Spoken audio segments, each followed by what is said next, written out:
The original version of this video was uploaded to Jason Verney's YouTube channel, where it and many other videos, podcasts, snippets and films can be found. That channel can be found at youtube.com/Jason Verney.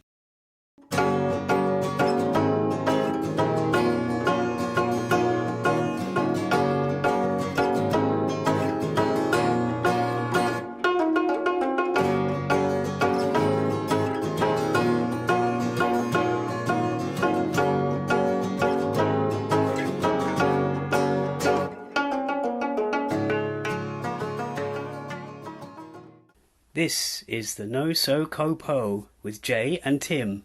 I am Jason Verney. And I am Timothy Holm. Yep, this is the Not So Korean podcast. And in this series, we talk to one another and sometimes special guests about what we know about Korea, what we don't know about Korea, what we want to know about Korea, and occasionally what we don't want to know about Korea. Recording live from the UK's Koreatown itself. That's an area in and around New Malden. Yep, that's the largest Koreatown and Korean community in Europe. We'll start this episode off with a quick summary of the last few days and what we've been up to. Yeah, so what have we been up to, Jason, recently? Yeah, well, the main thing we're going to cover in this part this week is we had 3 days together. I don't mean together. Well, we don't want to start rumours, but we do spend time together. Yeah. But we had 3 consecutive days where we actually took part in interviewing guests for these shows. Yeah, I mean, we're not going to have all the interviews in one episode, unfortunately. They're going to be spread out over several episodes or several weeks, actually. But yeah, should we mention who we interviewed? Yeah, I think we should. At least, well, the first one is the one we've got Justina Jang. Now we've mentioned her before, at least alluded to her before, because we've mentioned the KBCE and the boss of that. Yeah. Or the person who does the most work there. Yes, so she will be incorporated into this episode. That's right. The main part of this episode. And we went to a very extraordinary Kimchi-come-Art event, which we can only talk about more in another episode because we really can't cover it in a few seconds. Yeah, it was such an amazing experience, but we're going to save that for maybe later this month during London Design Week, which is part of the event that we took part in is part of that festival. Yeah, so the interview that we did that day was actually with the 2 artists or the 2 members of an artist sort of group. Yeah. That we interviewed. It's a short interview, but we'll have an episode that focuses on that whole day and also an interview. Yeah.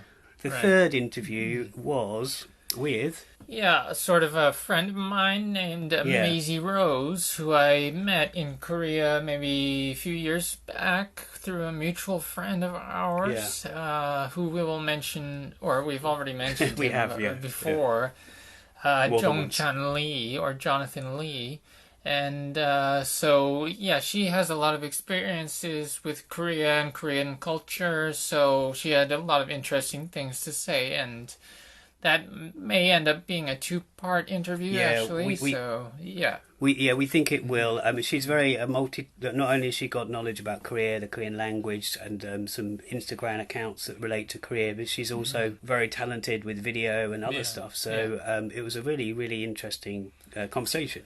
Yes, so those were the main things we've been up to this week.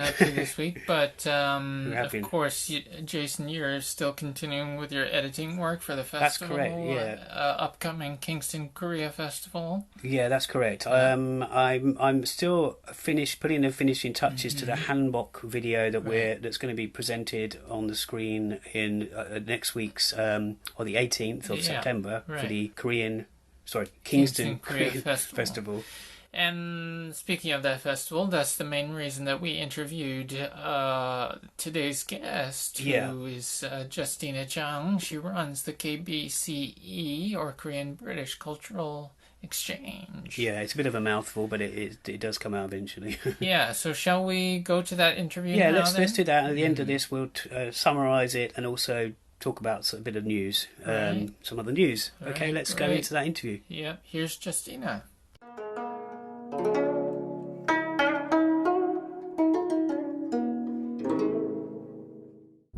Hello, this is Timothy Holm for the Not So Korean podcast. We are currently sitting in Ajit, a Korean restaurant in New Malden. And we're here with Jason as usual, or Jay, and we are also here with Justina Jang, who currently runs the Korea-British Cultural Exchange, or KBCE. And so, would you please introduce yourself and what you do at the moment, Justina? Hi everyone, I'm Justina. I'm running the Korean British Cultural Exchange. It has been since 2016, and at this moment I'm organizing Kingston Korean Festival. Okay. And can you tell us a bit more about the KBCE and then also the festival? Right, the KBCE, as I mentioned previously, it started in 2016. I got the call from the Kingston Council to organize some sort of Korean cultural event for the people in Kingston Borough. Because everybody knows that, not everybody, but I mean, you may know that Kingston, there's a lots of Korean communities living in this borough. So obviously, Kingston Council wants to engage with the Korean people and also engaging with the local people to harmonize the society. So I think that was our main idea. So we started a very small a program called the Full Moon Festival, because the Chuseok, the Harvest Fest, is a main, also very symbolic. The pop like a Korean is Korean people about their Chuseok. So I thought it'd be quite nice, and also no one actually ever celebrated Chuseok here. Like none of the Korean organization was organizing anything like that. So yeah, so I thought it would be quite nice. So I started have this small one-day festival. Well, you can't really call it festival because it was just one-day event. So we started from there, and then year 2017 we did organize the Harvest Fest. But alongside it, we actually organized the Toll exhibition. You know, Toll is the first year birthday celebration of Korea, because it was our first year anyway.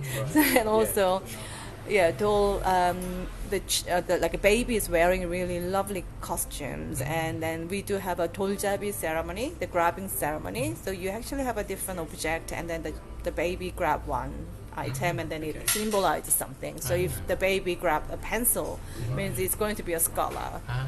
But nowadays the actually parents starting to put like microphone or golf balls or something. So the baby grabs the microphone, it's going to be a pop star or something like that.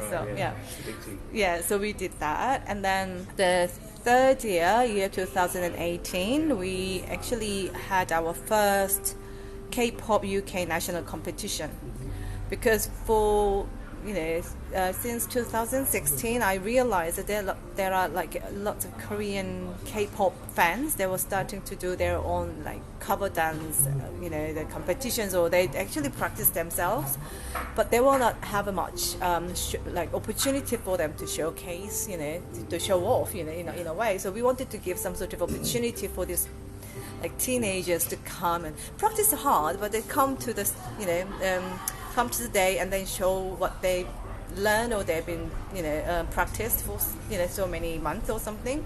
And then also another opportunity is for them to meet another people, like another group of young people to do the same thing and sharing same interests. I think it would be quite nice to give them some sort of opportunity. So we actually had our first K-pop dance like UK national competition. It went really well.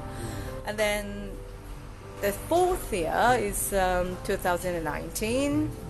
We add one more, which is a KIMJANG festival, because we got the funding from the Heritage National National Heritage Lottery Fund about KIMJANG project, which we had to produce kimchi recipe book and the videos, as well as the KIMJANG festival. So we did all the things in year 2019. So you could actually say Kingston Korean Festival start with only one event on a one day in September, but now it has 3 different events.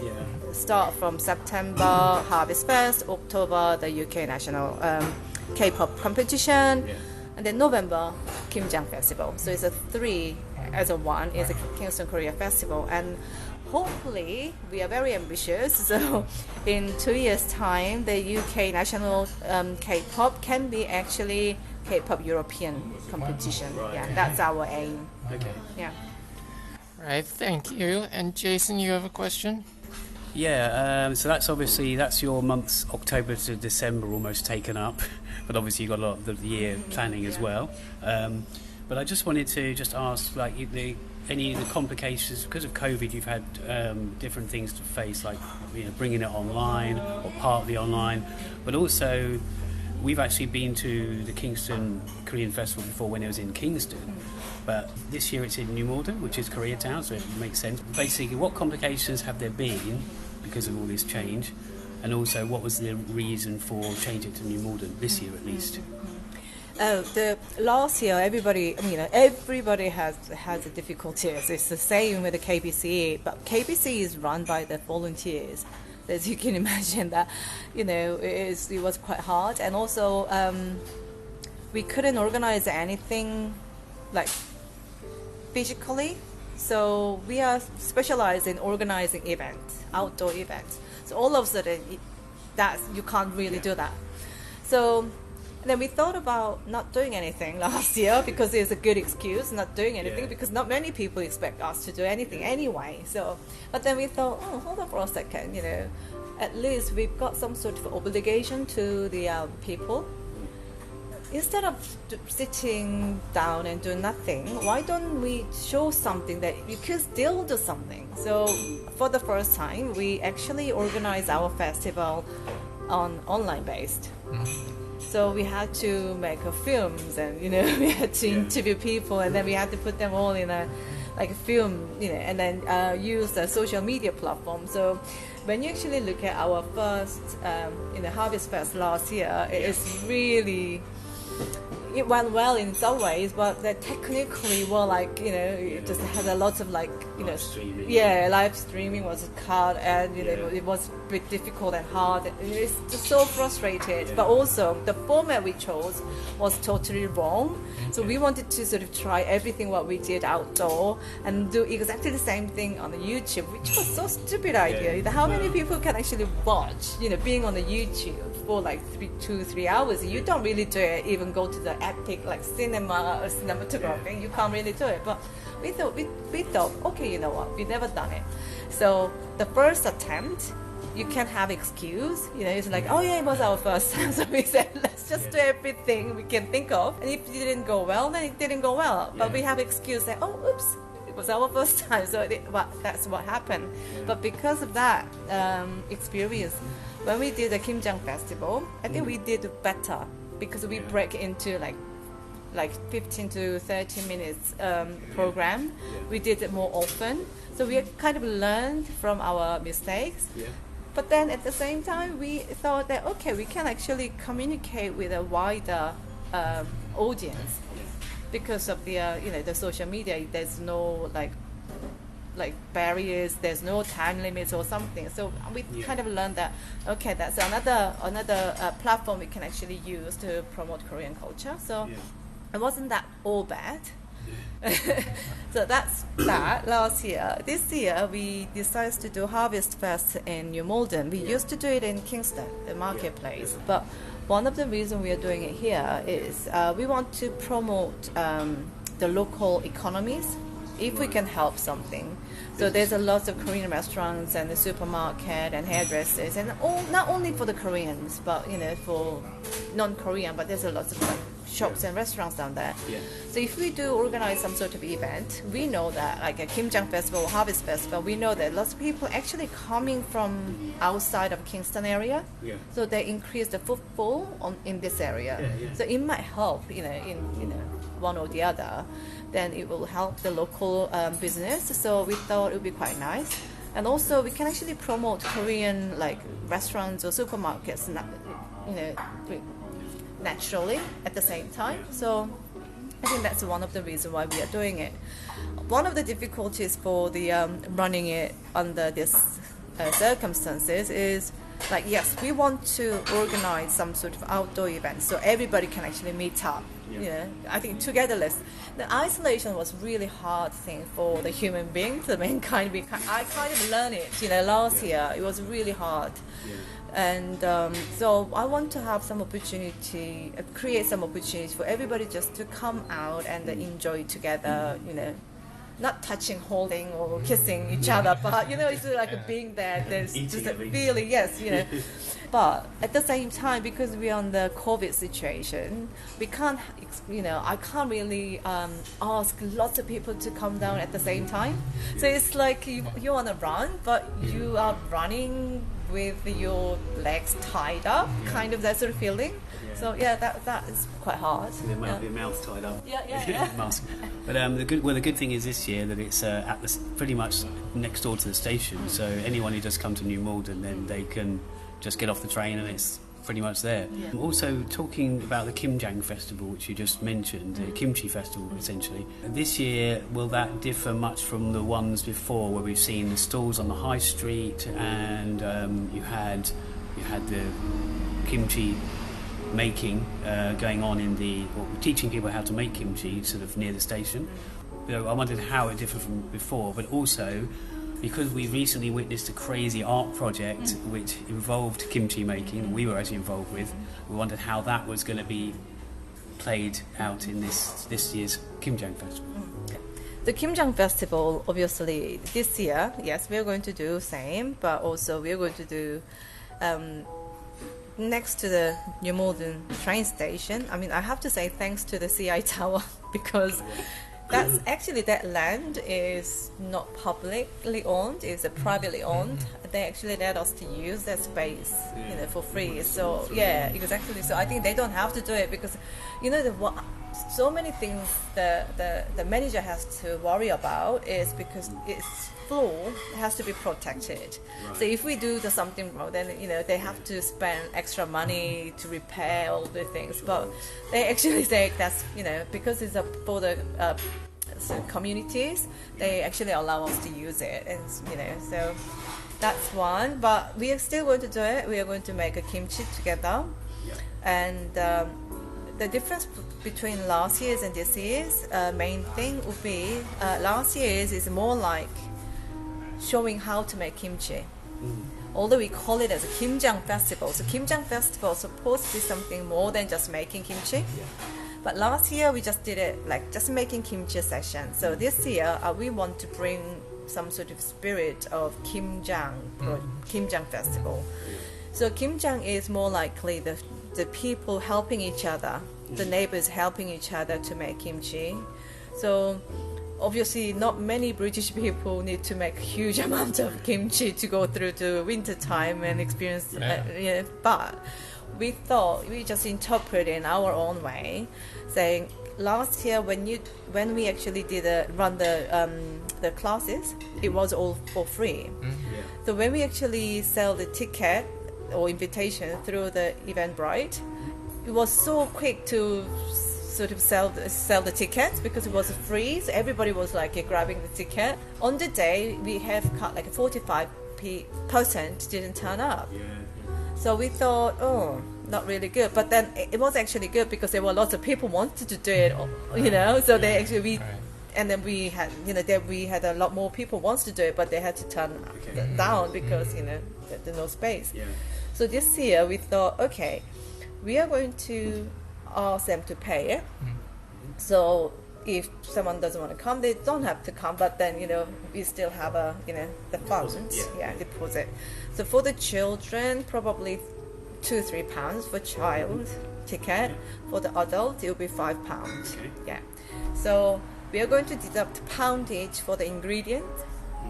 So whatever left money is going to go to help other charities or someone who needs help around this area. So that's kind of, we want to help people, and so that would be sort of a slightly different sort of approach to the kimchi making. Sorry if I got this wrong, but the thing that we witnessed very recently, which was the kimchi making in that part of the art thing. how will that be sort of represented in the is it the I'm getting confused, is it the Kingston Korean Festival or is it the KIMJANG Festival? Okay, the Kingston Korea Festival, the KIMJANG Festival is a part of Kingston Korea Festival. Yeah. So obviously that the art project, you experienced the other day. Yeah. We are going to invite the artists, and then they are going to bring that So mat. the 18th. No, for the KIMJANG Festival. Yes, that's what I mean. Sorry, Not the Harvest Yeah. Fest. Okay. Yeah, KIMJANG Festival. Okay. So the KIMJANG Festival, you can actually see this funky, very funny, but it's really interesting, like KIMJANG mat, kimchi mat. So people can actually experience. Maybe we can ask children to make a kimchi in that area. So something like that. So, but I think we will like to have that in apart with what we normally do. Yeah. Okay, that's good. That sounds good. Leading on from that, because that wonderful book you made last year, which was it last year actually? We published it last year. Obviously, that represented the North, the South, the Chinese, Korean kimchi. And will there be things on display this time around that represent that? I'm sure would there be someone who's North Korean making kimchi and similar things represented? I think what we're going to do this year, we're probably going to do more tasting sessions, because last year when we actually we learned it from last year, and also current situation when we actually look at it. For instance, there are lots of people starting to make kimchi and they put them on the YouTube, and all the celebs making something, make their own kimchi. But I was always wondering, what about the taste? Yeah, you have to be there for that. There's something, it's like, for instance, I could make like Italian signature dish or something on the basis of the recipe, but I'm not sure whether that is going to be exactly the same taste. You could actually taste in Italy, or the Italian friends of mine might think this is absolutely crazy, or So what I wanted to promote is about, yes, it is important, it is really nice, lots of people make kimchi. However, I like to see whether there's some taste, there's some elements really has to be kimchi, there's some kimchi taste from somewhere. So I like to do more kimchi tasting. We publish the book and the videos, but you can't taste any of that through those, the mediums. Yes, no. So I like to do. I like to sort of make a lot of different types of North Korean, South Korean, and Korean Chinese kimchi, so people can actually experience the taste of it. So when they make their own kimchi, when they go home, they can still remember the taste of it, the zinginess, or the flavors or something. So it might just help them to make better kimchi. So and again, leading on from that, you also have mentioned recently as well about songpyeon tasting. So could you just elaborate a little bit on that, just briefly, what that's going to involve? Yeah, this year, what happened at the Harvest Fest, we've been always doing food demonstrations, cooking demonstration, but because of the COVID, and I try not to do it because so be cautious. I just want to be cautious. I think it's better than having some problem later on. So this year, what we are going to do, we are going to introduce North Korean songpyeon and South Korean songpyeon. So you can actually come and taste the different types of songpyeon. Songpyeon is the signature dish for Harvest Fest. So South Korean people, North Korean people, we always eat this. It's like having a Christmas cake on a Christmas day. So we do that. So we are making North Korean songpyeon and South Korean songpyeon, and you come down and see the shapes, or the size or taste, and you can actually decide which one you prefer, and then hopefully you could actually see that there's a different shapes and sizes and tastes, but they were both eating songpyeon, which is like we share the same culinary culture. So I hope that people can actually experience that as well. And I hear there'll be opportunity for people who, like, for example, don't eat meat. They can have the songpyeong that hasn't got meat. You just give away. No, it's fine. No, yeah. So because there's some like there will be the songpyeong for everybody. So there will be no discrimination of vegetarian or meat eater or whoever. You know. Yeah. Right. So, what are you personally looking most forward to at the upcoming Kingston Korea Festival on the 18th? Actually, I'm more like looking forward to the 19th because then I could have a rest. Right. No, 18th. What I'm really Rain can come on no, 19th I don't mind if it's pouring with rain. Exactly. Yeah, the 18th. Apart from having this songpyeong tasting, I think there's a few other stuff I'm very excited about. It started from like 2 years ago. We did a community dance project called Red Umbrella. And it really went well. So we actually had some professional dancers already choreographed and work this whole programs, but then they invite the audience one by one. So it made a huge street performance, which was really, really nice. So we thought, why, we learned something, so we are going to keep that tradition. So this year we are having actually 2, which is quite ambitious. So I don't know whether both is going to be successful, but at least we need to try and see the area, But we already got 25 artists who's going to work with us to create this dance. Wow. And then on the day they're starting dance, and then they are going to invite audience to do dance together with them. So it'll be quite nice. So we are going to be all a performer on the day and take part. And then that's one huge thing. And then the other one is arirang. Arirang is a very symbolic Korean music. We want to dance very simple movement with this song. And if we can actually have many people comes down, then we can dance arirang together. It's a very slow movement, so it's easy for everybody to follow. So just come and then see. It's like less than 2 minutes dance anyway. So everybody can dance. So we welcome. Another thing is because of what happened last year, people were all at home, didn't do much exercise and didn't do any bonding sort of opportunity. So this year we actually introduced few Korean folk games. So we are having folk game Olympics. Wow. So we're going to do like throw arrows and not dangerous. Yeah. And some activities, but it's a very Korean traditional activities. So people can actually move their body and being together. So that's a really two main themes for this year, like being together, team up, and do some work, to compete each other. But also, just move your body, just not sit back and do nothing, but just do something and being active. So that's And the last thing is we got Malden Got Talent. That's because it's a community project, so we always want to sort of showcase some of the local talents to be in the stage and sort of present themselves. We don't really have a huge stage or something as such. However, we have some small space that they can actually come to dance or play music or even do magic, just come along. So it'll be quite nice. Well, that all sounds fantastic, so we look forward to it. And how can people find out more about the festival and the KBCE if they're interested? Right, we've got very active social media teams working on our Facebook and Instagram.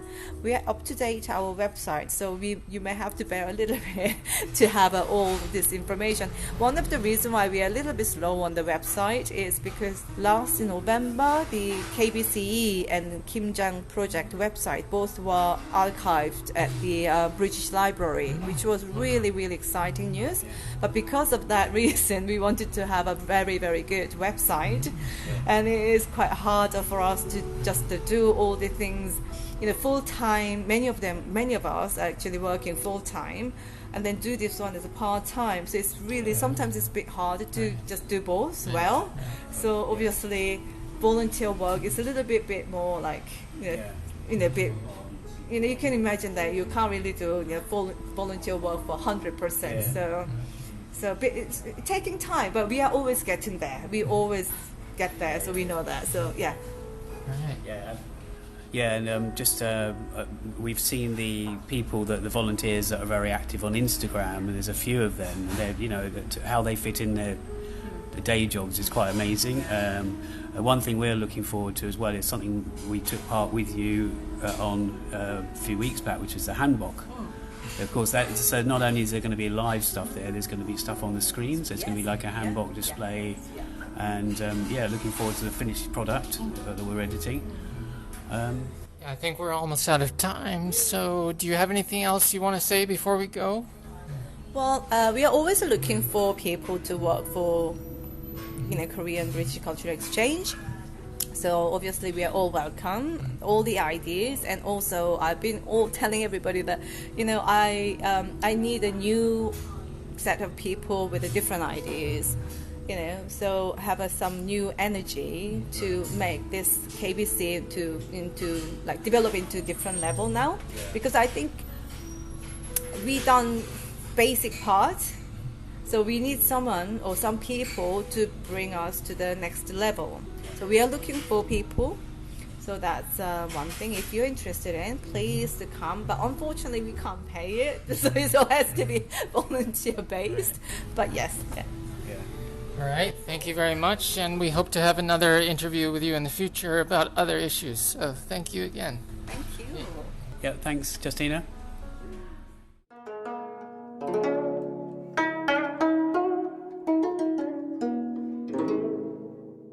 Okay, so that was the interview with lovely Justina. She had a lot to say there. Yeah, I mean, it went on actually longer than I was expecting, 27 minutes approximately. We may have edited out a bit, but but even though we mainly focused on the festival, there's plenty of other things we could have talked about. But so we're hoping to do another interview with her in the future. Yeah. And she seems very willing to do that. Yeah, she actually, and interesting enough for me, we would have done it we could have done it longer there, but although the restaurant we were in, which was Azit, AZIT, which is in Burlington Road in New Malden, although there was a lovely atmosphere there was some, you might have heard it, some very, I would say, Korean style piano music. Right, yes, very generic sounding music, but you like might hear, you'd hear that kind of music quite often Korean in drama cafes in Korea, and movies. Korean dramas and movies. Yeah, so she had a lot to say about the festival, and of course that's a week from today. So that's on September 18th, and that will be in New Malden High Street. Yeah, I mean, I've actually known Justina. I met her in 2017 because I had some video art in Kingston Museum with some other artists. Right. And I met her there. She was all dressed in her hanbok. She loves hanbok. Nice. And I think that 2017. But since I moved to New Malden, we've collaborated and got to know each other better the last couple of years. And of course, you have Tim since we've been doing quite a few projects with her for the KBCE, various videos and things. So yeah, it's been great getting to know her. She's a really wonderful person. And as she says, even when this festival, the KKF festival, finishes, it's technically the KIMJANG one is later, and another part of it. And although she calls it she calls it all one festival, but I've been dividing it in my head that it's a Kimchi festival. And even after that, there's going to be other stuff online, I believe, rice videos and. Right, there's 3 sections to this whole festival, basically taking place over 3 months. There's there's a certain music aspect which I'll let you say the words of. Yeah, it's something related to K-pop? Korean pop music or something. I don't know. Anyway, but that's cool. That's cool. So yeah, and also while we're talking about next week, we must mention not only is the other you might have heard our first part of our interview with Hanguk Hapa. Yeah, that was last week in episode 9. Yes, yeah, I believe right. so. Yeah. And her second part to the interview is next week on the 18th. So she's not only that, she's actually involved with the festival. Yeah, and she's going to be there. So she's going to be there, and she's going to be here on our podcast again. That's it. She does on social media. She does get about, and she seems to get about on that day. She's going to be here and there. We're also going to be recording what we can, either live on the day. Yeah, we may do some live videos or some audio recordings at the festival. So we hope to see you all there. Yeah, we've been kind of put on the production team at the KBCE, but we're which is kind of an honour, I suppose. So we get some free food out of that. Yes, maybe. And is it true that we may also see the kimchi making mat that we were involved with? Yeah, from what I could understand from that interview, and when I've spoken to Justina and separately, that might be. Yes, the kimchi itself that was made, I think, is going to be in the KIMJANG aspect, which is several weeks later. But unless they are going to pull the mat there for next week, but I wasn't sure if they're going to just show it on display or something. Yeah, but I believe the people who were involved in making it, the designers, they will be at the festival, correct? Yes, they're going to be at least one of the aspects of the festival. So either KIMJANG, and while we think about that, so the festival is at St George's Square, which is basically when you come out of the station, near CI Tower and the other tower, which is Apex, I think. Yeah. So if anyone has any questions about it, you can contact us, or you can contact somebody through the KBCE. All right. So we were going to mention some. We've got a few minutes left, but we were going to really skip over some news because we do like to talk about news, local news or general news at each show. So we're just going to skip over. We're a bit short on time this week, but briefly we'll just mention a couple of things. Well, of course, you might not have heard, but South Korea is an all-time high COVID situation at the moment. Yeah, but sad. They are apparently going to relax their restrictions on free movements, regardless of the high COVID cases. So and the majority of the other bit of news was that it's North Korean related. They apparently, what was it? North Korea being barred from. North Korea is not going to be allowed to participate in the Beijing Winter Olympics next year. I think that's happening in February 2022. Yeah, and then there was... that's apparently because they boycotted the Tokyo Olympics this year due to the coronavirus situation. Yeah. But it seems a bit petty to not allow them to go next year. Yeah, well, you don't really know. It's probably rhetoric between countries. We don't really know. And then, of course, there was some people might have seen a story about Kim Jong-un, the leader of North Korea. He has a new appearance. Apparently, he looks a bit skinnier than usual, and it's not really mega news, but I don't know if anyone cares about that, but. Anyway. And the last bit is really about there's actually on the BBC iPlayer there is this documentary, 2-part documentary. It's been on there a year, and it goes in about a month. So I thought I'd mention. It's called The Mole. Right. And it's called The Mole Infiltrating North Korea. There's part 1 and part 2, but it leaves in about a month. So anyone who's got BBC iPlayer, you get it for free. You can watch it. Right.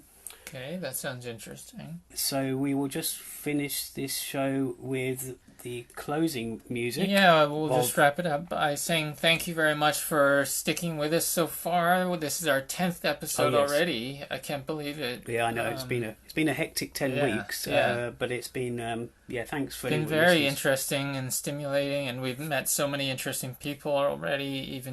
We've already got other interviews lined up as well. So that's it. We'll play you out with Kaya's version of Arirang, which is new Arirang from their album Korean Breeze. Right, and hope to see you at the Kingston Korean Festival next week. Yep, we'll see you there. 안녕히 계세요.